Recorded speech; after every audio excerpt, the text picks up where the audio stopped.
Bismillahirrahmanirrahim. Assalamu alaikum student. Today we will discuss topic internal rate of return IRR. IRR exam में normally examiner यहाँ से question पूछ लिया करता है। आसान सा टॉपिक है, इजी टॉपिक है, तो मेरी कोशिश होगी कि इजी वे से आपको टॉपिक समझाया जाए जिससे आपको फ़ायदा हो एग्ज़ाम में। ठीक है जी, let's start. What is IRR और इसके एग्जाम क्वेश्चंस क्या हैं। IRR is the internal rate of return. IRR is the actual rate of return from an investing activity. इसका मतलब जो हम इन्वेस्टिंग एक्टिविटी परफॉर्म करते हैं या कोई भी हम बिजनेस करते हैं या इन्वेस्टमेंट करते हैं, वो इन्वेस्टमेंट हमें फ्यूचर में क्या रिटर्न कमा कर दे रही है, इसको कहते हैं IRR। मैं एक बिजनेस कर रहा हूँ और बिजनेस मुझे कितना प्रॉफिट कमा कर दे रहा है इन टर्म ऑफ रेट, तो क्या बिजनेस मुझे प्रॉफिट कमा कर दे रहा है, वो किस रेट पर मुझे प्रॉफिट कमा कर दे रहा है, उस रेट को IRR कहते हैं। ठीक, ये एक बेसिक सी IRR की बात है। दूसरी IRR क्या है?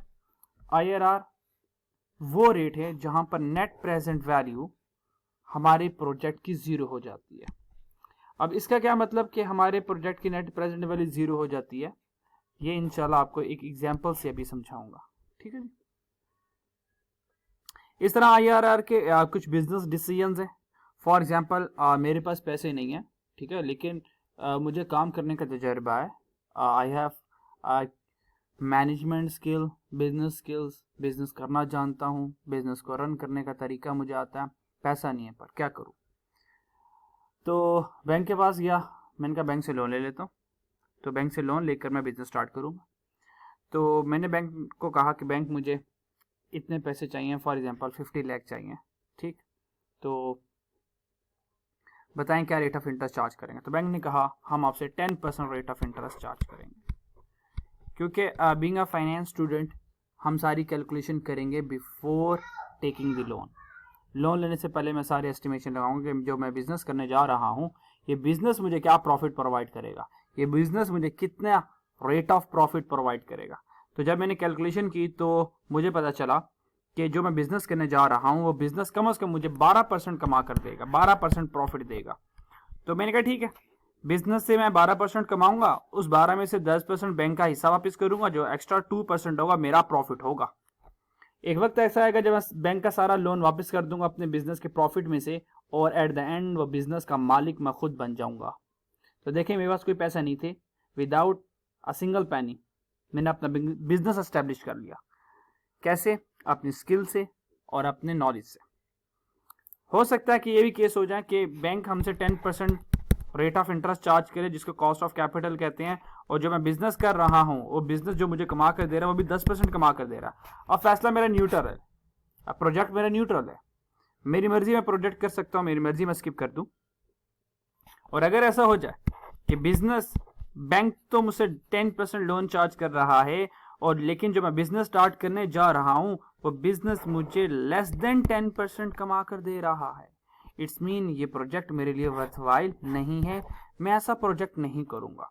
क्योंकि देखें, मेरे बिजनेस में इतनी जान नहीं है, मेरा बिजनेस मुझे 8% कमा कर दे रहा है, तो मैं अगर बिजनेस से 8% कमाऊंगा तो बैंक को 10% वापस करना है, तो एक्स्ट्रा 2% मैं कहां से लाऊंगा? मेरे पास तो पहले पैसे नहीं थे। तो मैं ऐसे प्रोजेक्ट नहीं करूंगा जिसमें IRR less than cost of capital हो। ठीक, ये तो एक मेन थीम था IRR का। ठीक, अब ये वाली बात आपको समझानी है कि ये वाली बात का मतलब क्या है कि IRR वो इंटरेस्ट रेट होता है जहां पर हमारी नेट प्रेजेंट वैल्यू हमारे प्रोजेक्ट की जीरो हो जाती है। इसका क्या मतलब, इसको अब समझते हैं एग्जाम्पल से, छोटी सी। फॉर एग्जाम्पल कि मैंने बिजनेस से लोन लिया,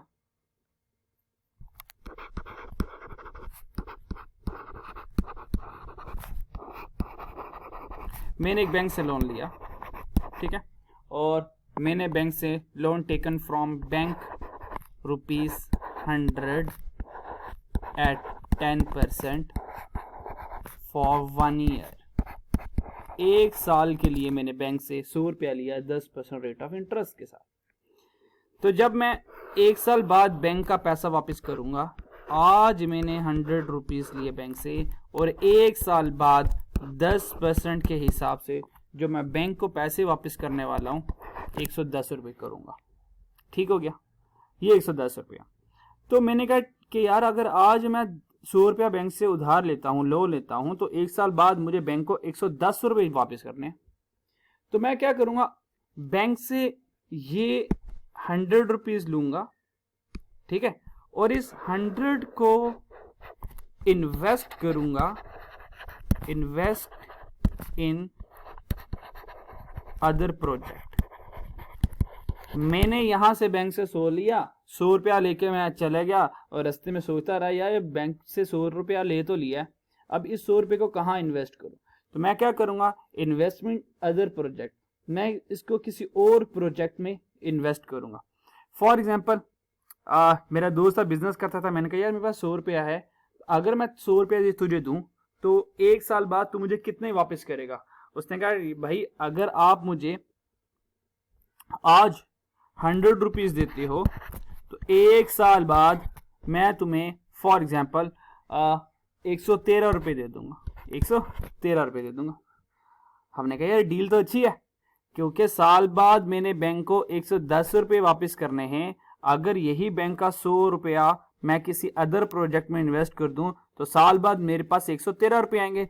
इस 113 रुपये मैं 113 रुपये अपने दोस्त से लूंगा और उस 113 रुपये में से 110 रुपये बैंक को वापस कर दूंगा, तो जो 3 रुपये होंगे ये मेरा प्रॉफिट होगा।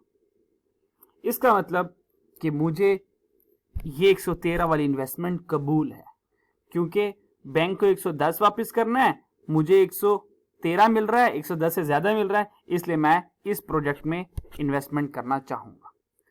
अब अगला सवाल ये कि ये जो प्रोजेक्ट है, आज जिस प्रोजेक्ट में 100 रुपीज इन्वेस्ट करूं, साल बाद वो 113 दे देगा। बताएं कि ये इन्वेस्टमेंट मुझे क्या कमा कर दे रही है, इस इन्वेस्टमेंट से मैं कितना रिटर्न कमा रहा हूं। तो यहां से हम आर फाइंड करना चाहते हैं, ये बिजनेस का रिटर्न है, जो बिजनेस मुझे रिटर्न वापस करने वाला है। ठीक है जी, तो ये समहाउ मेरा IRR होगा। कह सकता हूं this is my 113 future value का formula, S is equal to P 1 + I to raise power n। What is the future value 113, present value 100, 1 + I, this is I हम फाइंड करना चाहते हैं, n कितना है फॉर 1 ईयर, n 1 ईयर है। तो यहां से जो I निकालूंगा वो I आएगा मेरे पास 13%, I आएगा 13%। ये जो I है, ये जो 13% है, ये बिजनेस मुझे कमा कर दे रहा है। दिस इज माई IRR, ये मेरा IRR होगा इन सिंपल सेंस। ठीक है, तो अब देखें क्या मुझे प्रोजेक्ट करना चाहिए था या नहीं। मैं पहले डिसीजन ले चुका, ये मुझे प्रोजेक्ट करना चाहिए, क्योंकि बैंक को 110 रुपये वापस करने हैं, बिजनेस मुझे 113 रुपये कमा कर दे रहा है, मुझे इन्वेस्टमेंट करनी चाहिए। लेकिन IRR की लैंग्वेज में बात करें तो देखें बैंक मुझसे क्या रेट ऑफ इंटरेस्ट चार्ज कर रहा है, 10% bank rate of interest charge कर रहा है। तो this is cost of capital, जो बैंक से मैं लोन ले रहा हूं। और बिजनेस मुझे कितना कमा कर दे रहा है, दिस 13%। इट्स मीन जो बिजनेस कमा कर दे रहा है वो 13% है। दिस इज माई IRR, जो बिजनेस का एक्सपेक्टेड प्रॉफिट है। It's mean IRR greater than cost of capital है, मुझे इन्वेस्टमेंट करनी चाहिए। क्लियर हो गया? ठीक है, ये तो IRR की एक मुख्तसर कहानी थी। अब वो बात के जो ये वाली बात आपसे कही थी, interest rate at which NPV of the project will be 0, यानी कि IRR वो रेट होता है जहां पर हमारे प्रोजेक्ट की नेट प्रेजेंट वैल्यू 0 हो जाए। इसका क्या मतलब है? अब अपनी फर्दर एग्जांपल को कंटिन्यू कर रहा हूं मैं। ठीक है जी, अच्छा फॉर एग्जांपल ये देखिएगा कि लेट्स सपोज मेरे पास year, this is my year, this is year 0 और ईयर 1, क्योंकि मैंने 1 साल के लिए इन्वेस्टमेंट किया था, तो बस 1 साल के लिए आपको थोड़ा सा कैश फ्लोज बना दो। ठीक है जी, this is my cash flows. Cash flows inflows भी होते हैं, आउटफ्लोज भी होते हैं। तो आउटफ्लोज आपको पता है 2 तरह के, ये नेट प्रेजेंट वैल्यू में बात कर चुका था। कैश फ्लोज 2 तरह के होते हैं, एक कैश आउटफ्लो, ये हमारी इन्वेस्टमेंट होती है, एक कैश इनफ्लो, ये फ्यूचर में हमें प्रॉफिट जो आ रहा होता है उसको कैश इनफ्लोज कहते हैं। ईयर 0 पे आज मैंने कितनी इन्वेस्टमेंट की, 100 की, 100 की इन्वेस्टमेंट की, तो 100 आ जाएगा विद नेगेटिव साइन। ठीक, अच्छा यह तो क्लियर होगा। 1 साल बाद मुझे कितने पैसे मिले, 113, 113 113 रुपये मिले। ठीक हो गया, क्लियर। अच्छा अगर मैं इनकी प्रेजेंट वैल्यू कैलकुलेट करना चाहूँ, तो देखें आंसर क्या था। तो इस प्रोजेक्ट का रेट क्या था, 13% IRR। तो हमने कहा था IRR 13% है। तो बात भी यही थी, वो नोट ये था कि ये स्टार लगा लें, बात याद रखिएगा, if we use IRR as discounting factor, if we use IRR as discounting factor, तो NPV नेट प्रेजेंट वैल्यू हमारी 0 हो जाती है। अगर नेट प्रेजेंट वैल्यू कैलकुलेट करते वक्त जो डिस्काउंटिंग रेट है वो IRR वाला यूज करें, यानी कि ये एक बैंक वाला रेट होता है, कॉस्ट ऑफ कैपिटल जिसको कहते हैं, और एक IRR बिजनेस का रेट होता है। अगर मैं नेट प्रेजेंट वैल्यू कैलकुलेट करूंगा IRR वाले रेट से, तो मेरी नेट प्रेजेंट वैल्यू कंफर्म में 0 आनी है, लाजमी है। चेक करते हैं, ठीक है। अच्छा जी, तो इस 100, ये तो 100 एज इट इज रहेगा ना, ये तो आज ही, तो आंसर आ गया -100, ठीक है जी। अच्छा, उसके बाद कैश फ्लो मेरे पास 113 है, इसको 1 साल से वापस लेकर आना है, ठीक है जी। तो जब इसको डिस्काउंटिंग करूंगा 113 को, लेकिन IRR वाले रेट से 13% से, तो 1 + 0.13 टू रेज पावर -1, तो ये आंसर आ जाएगा 100, ठीक है। तो this is my cash outflow, ये कैश आउटफ्लो है मेरा ईयर 1 पे, कैश आउटफ्लो है। ये ईयर 1 पे मेरा कैश इनफ्लो है। तो देखें कैश आउटफ्लो 100 था माइनस, और 113 कैश मेरा इनफ्लो था, ठीक है। तो जब मैंने 1 साल से इसकी प्रेजेंट वैल्यू निकाली, वापस आया, तो देखिए 100 आया, तो -100 + 100, तो दिस इज माई NPV। तो NPV देखें मेरी 0 आ गई। जैसे ही मैंने rate as a IRR use किया, मेरी नेट प्रेजेंट वैल्यू 0 हो गई। लेकिन अगर मैं कॉस्ट ऑफ कैपिटल यूज करता हूं, तो फिर मेरी NPV 0 नहीं आती। This is my NPV। और देखें हमने फैसला क्या किया था कि प्रोजेक्ट हमने करना चाहिए, क्योंकि 113 रुपये बिजनेस से मिल रहे हैं, बैंक को 110 वापस करने, प्रोजेक्ट करना चाहिए। फिर यहां से भी कंफर्म किया हमने कि IRR 13%, cost of capital 10%, business करना चाहिए। 2 कंडीशन मिल गई, बिजनेस करना चाहिए। अभी आपको तीसरी कंडीशन बताता हूं कि वो भी सपोर्ट कर रहा है कि बिजनेस हमें करना चाहिए। देखें अगर मैं IRR की जगह ये बैंक वाला रेट यूज करूं, तो देखते हैं फिर NPV क्या आती है। NPV cash outflow is -100। अब 113 को हम प्रेजेंट वैल्यू पर लेकर आएंगे 1 साल पर। ये 1 साल पर पड़ा हुआ, इसको 0 पर लेकर आना है। लेकिन अब हमने जो यूज करना रेट वो IRR नहीं करना, बल्कि कॉस्ट ऑफ कैपिटल 10% यूज करना है। तो देखें 113 1 + this is nominal bank rate to raise power -1, ठीक है। तो आंसर जो मेरे पास अब आएगा वो मेरे पास आ जाएगा 102.73, ठीक है। तो अब एडजस्ट करें, माइनस कर दें 100 से, तो आंसर आ जाएगा 2.73। तो देखें this is our NPV positive, और आपको पता है अगर NPV पॉजिटिव आ जाए प्रोजेक्ट फेवरेबल है। तो देखें कंफर्म हो गया कि प्रोजेक्ट हमारा फेवरेबल ही है। और यहां से भी हमें कंफर्म हो गया कि अगर जब मैं प्रेजेंट वैल्यू कैलकुलेट करता हूं और प्रेजेंट वैल्यू में रेट एज अ IRR को यूज करूंगा, तो नेट प्रेजेंट वैल्यू मेरी 0 आती है। लेकिन अगर उसी नेट प्रेजेंट वैल्यू को कैलकुलेट करते वक्त रेट अगर बैंक का या नॉमिनल या कॉस्ट ऑफ कैपिटल वाला रेट यूज करूंगा, तो NPV 0 कभी भी नहीं आने वाली, या तो नेगेटिव आएगी नॉर्मली, या तो पॉजिटिव आएगी। लेकिन IRR as a discounting rate use करूंगा, तो हमेशा मेरी नेट प्रेजेंट वैल्यू 0 ही आएगी, ठीक है। तो ये एक छोटी सी एग्जांपल है जिसे कंफर्म करवाना था ये वाली इस वाली स्टेटमेंट को, कि इंटरेस्ट रेट IRR ये वो रेट होता है जहां पर हमारे प्रोजेक्ट की नेट प्रेजेंट वैल्यू हमेशा 0 होती है। ठीक हो गया जी। चले, ये तो IRR का इंट्रोडक्शन था, क्लियर। अच्छा, अब चलते हैं कि एग्जाम क्वेश्चन में, एग्जाम में क्वेश्चन कैसे आता है उसको डिस्कस करते हैं। फॉर एग्जाम्पल ये मेरे पास एक क्वेश्चन आ गया, ठीक है। अच्छा, एग्जामिनर IRR को 2 तरीके से पूछता है, एग्जामिनर IRR को 2 तरीकों से पूछता है। एक एग्जामिनर पूछता है क्वेश्चन IRR का फॉर्मूला लगाकर, और एक एग्जामिनर क्वेश्चन पूछता है नेट प्रेजेंट वैल्यू के जरिए। सिर्फ 2 सवाल हमारे इस लेवल पर आते हैं। बाकी इंशाल्लाह इसकी further detail application cost 8 Kaif 8 में कॉस्ट एंड मैनेजमेंट अकाउंटिंग पढ़ेंगे, और आगे इंशाल्लाह आगे BFD लेवल पर भी, CFAF लेवल पर भी आप इसकी फर्दर एप्लीकेशन देखेंगे। ठीक है जी, इसके एडवांस लेवल पे हमारे लेवल पर से ये 2 ही बातें हैं, IRR को कैलकुलेट करना। ठीक है, एक IRR को कैलकुलेट करना सीखना उसके फॉर्मूला से, और एक IRR को कैलकुलेट करेंगे थ्रू NPV। तो let's start to solve IRR from its formula.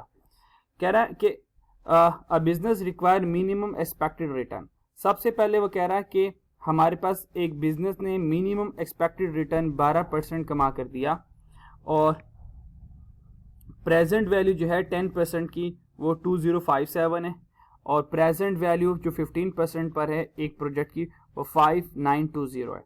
कि उसने कहा फिर फाइंड IRR, कि मुझे IRR फाइंड कर दो। तो हमने IRR का फॉर्मूला लगाना है।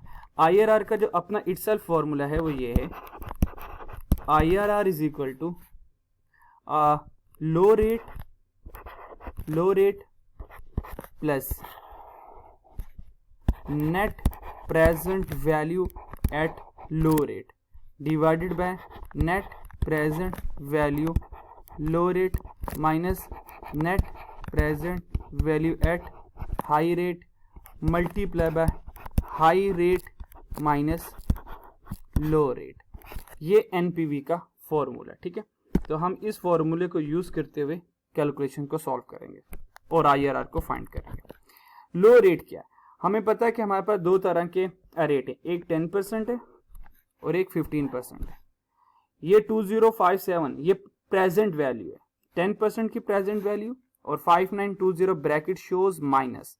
ठीक है, और ये नेगेटिव 15% की। तो लो रेट कौन सा है? 10% लोअर रेट, तो दिस इज अवर 10। ठीक है जी, लोअर रेट की प्रेजेंट वैल्यू क्या? 2057, तो यहाँ पे लिख दिया 2057। फिर net present value lower rate की, तो 10% लोअर रेट है, उसकी प्रेजेंट वैल्यू 2057 है, माइनस हायर रेट की प्रेजेंट वैल्यू। आपको पता है हायर रेट की प्रेजेंट वैल्यू ऑलरेडी नेगेटिव में है, तो minus 5920 multiply by higher rate 15 lower rate 10, तो 15 माइनस 10 कर दिया। ठीक है, जो ऑब्वियस बात है ये माइनस माइनस ने प्लस हो जाना है, तो जहाँ से यहाँ से हम कैलकुलेशन करेंगे तो यहाँ से हमारा इजीली आंसर आ जाएगा। ठीक है, तो कैलकुलेट करें और यहाँ से जो आंसर आएगा हमारे पास, तो रेट हमारे पास आ जाएगा 11.289 तो अप्रोक्सीमेट 11.3%। तो ये 11.3% हमारा IRR आ जाएगा। तो इस तरह से एग्जामिनर यहाँ से एक क्वेश्चन पूछ सकता है। ठीक है, अच्छा एक क्वेश्चन एग्जामिनर ने पूछा IRR का फॉर्मूला लगाकर, ये मैं करवा चुका। बस ये 2 तरह के क्वेश्चन आते हैं, इसके अलावा तीसरा क्वेश्चन नहीं आता IRR का। उसके अलावा एग्जामिनर IRR कैलकुलेट करवाएगा लेकिन NPV के जरिए। वो कैसे? क्वेश्चन रीड करते हैं, क्वेश्चन नंबर 2। तो क्वेश्चन नंबर 2 में वो कह रहा है कि हमारे पास क्वेश्चन है, क्वेश्चन में वो कह रहा है कि find IRR of an investment, कि मुझे IRR फाइंड कर दो एक इन्वेस्टमेंट की, having initial cash outflow. This is cash outflow our investment 213,000. The cash inflows during the first, second, third, fourth year are expected to be this respectively. ठीक है, अच्छा इसका मतलब है उसने हमें हर साल के कैश फ्लोज दे दिए। आज इन्वेस्टमेंट मैंने की 213,000। ठीक है, तो पहले साल मुझे 65 200 का इनफ्लो मिला। ठीक है जी, 65 200 का इनफ्लो मिला, और दूसरे साल 65 200, दूसरे साल 96,000 का, तीसरे साल 73 100 का, और चौथे साल 55 400 का। ठीक है जी, अच्छा तो एग्जामिनर ने कहा कि मुझे IRR फाइंड कर दो। अब देखें ये मेरे पास कैश आउटफ्लो है नेगेटिव है, और ये इनफ्लो सारे पॉजिटिव में। ठीक है जी, तो मैं क्या करूँगा, इन सब की प्रेजेंट वैल्यू कैलकुलेट करूँगा, इन सब को आज इकट्ठा कर लूँगा, इन सब को आज पर ले आऊँगा, ठीक है, सबको आज पर ले आऊँगा। इसका मतलब मुझे IRR कैलकुलेट करना पड़ गया आज नेट प्रेजेंट वैल्यू के जरिए। तो मुझे पता है कि जब हम IRR को as a discounting rate use करते हैं तो हमारी नेट प्रेजेंट वैल्यू 0 होती है। तो नेट प्रेजेंट वैल्यू होती क्या है, आपको पता है कि present value cash inflow minus present value cash outflow is equal to 0। या तो ये वाली इक्वेशन यूज़ कर लें आप, ठीक है, कैलकुलेटर के लिए, या तो आप फर्दर इसको सिंप्लीफाई कर सकते हैं कि प्रेजेंट वैल्यू कैश इनफ्लो ये माइनस से तरह के प्लस हो जाएगा, प्रेजेंट वैल्यू कैश आउटफ्लो, इन दोनों में से जो मर्जी इक्वेशन यूज कर लें, डजेंट मैटर, ठीक है। चलिए अब आपने करना क्या, 1 2 3 4 इन चारों की आपने क्या करनी है, प्रेजेंट वैल्यू कैलकुलेट करनी है। तो present value of cash outflow मेरे पास कितना है वो सबसे पहले मैं लिख लेता हूँ, ठीक है, ताकि मेरा क्वेश्चन सॉल्व हो जाए, ठीक है। तो यहाँ पे क्वेश्चन को सॉल्व कर लेते हैं हम। अच्छा जी, तो सबसे पहले हमारे पास 65,000, ठीक है जी, इसको मुझे 1 पर लेकर आना है। तो 65,200 1 plus I to raise power -1, ये 1 ईयर है, ये 2 ईयर है, ये 3 और ये 4 ईयर, ठीक है, प्लस फिर 96,000 को लेकर आते हैं। तो 96,000 1 plus I to raise power -2, फिर 73 100 multiply by 1 to raise power 3 साल से, और ये चौथे साल में पड़ा हुआ है, इसको 4 साल से वापस लेकर आना है। 55,400 into 1 plus I to raise power -4। This is all cash inflows, ये सारे कैश इनफ्लोज प्रेजेंट वैल्यू पर आ गए, क्योंकि मुझे क्या करना है, प्रेजेंट वैल्यू कैलकुलेट करनी है सारे इनफ्लोज की। इक्वल कर दिया प्रेजेंट वैल्यू कैश आउटफ्लो। तो व्हाट इज कैश आउटफ्लो, 213,000 213,000, ठीक है। तो ये मेरे पास मेरी इक्वेशन बन गई। तो बस ठीक है, आगे काम हमारा खत्म, क्योंकि हमें कैलकुलेटर अलाउ है, तो MCQs पेपर है, तो वैसे ज़िंदगी आसान हो गई। तो करना क्या, हम क्या करेंगे, इस सारी के सारी जो इन्फॉर्मेशन, ये सारा जो हमने एक इक्वेशन बनाई, इस इक्वेशन को हम कैलकुलेटर में पुट कर देंगे। आपने सारी इक्वेशन को कैलकुलेटर में पुट करना है, और आपको पता है कि आप ये बैलेंसिंग आई कैसे कैलकुलेट करेंगे। ये जो आई आ रहा होगा, जो कैलकुलेटर आपको बताएगा, वो आई आपका IRR होगा। क्यों, क्योंकि हमने कहा है कि जब IRR को डिस्काउंटिंग रेट के तौर पर यूज किया जाए तो प्रेजेंट वैल्यू 0 होती है, ठीक है जी। तो यहाँ से ये जो रेट आएगा ये हमारा IRR होगा, ठीक है। तो यहाँ से हम क्या करेंगे, IRR कैलकुलेट कर लेंगे।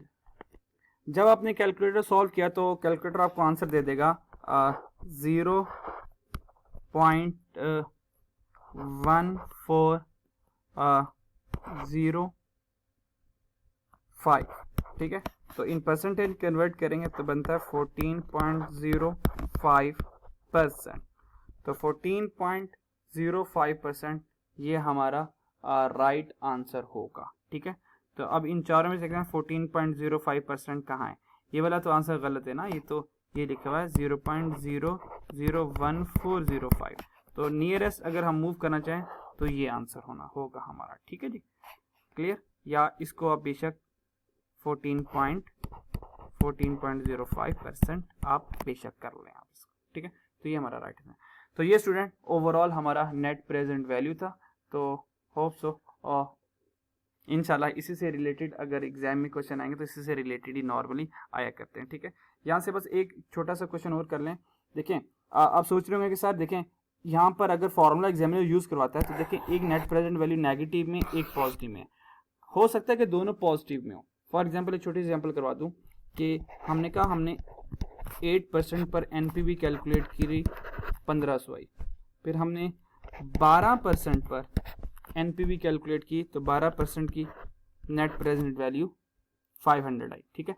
आपको पता है कि जितना रेट बढ़ाते जाएंगे प्रेजेंट वैल्यू कम होती जाती है। प्रेजेंट वैल्यू का और रेट, प्रेजेंट वैल्यू की अमाउंट का और रेट का आपस में इनवर्स रिलेशनशिप होता है। अब यहाँ से अगर हम IRR कैलकुलेट करना चाहें तो बिल्कुल कैलकुलेट कर सकते हैं। अब देखें यहाँ पर जो मैंने दोनों नेट प्रेजेंट वैल्यू ली, पॉजिटिव ली, ठीक है जी।